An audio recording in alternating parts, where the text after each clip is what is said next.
Ano ginimo mo to sa sulod kay nanay ka sa bata? Parang bata ni musla naman. Wait. Why? Wala may mentra na bata. Ay ginano mo lang bata.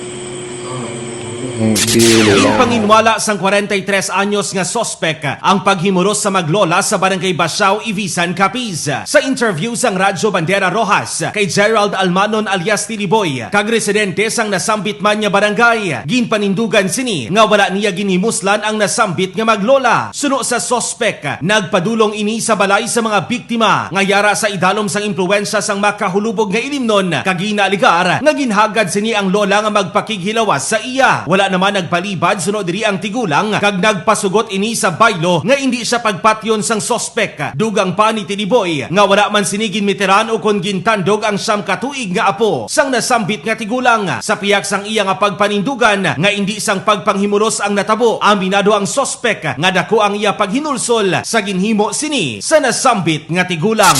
Balita nagikan diri sa probinsya sang Capiz. Ini si kabanderang Joshua Kenneth Anas, nagabandera sa matuod niya serbisyo publiko kag kalingawan sa Western Visayas. Radyo Bandera.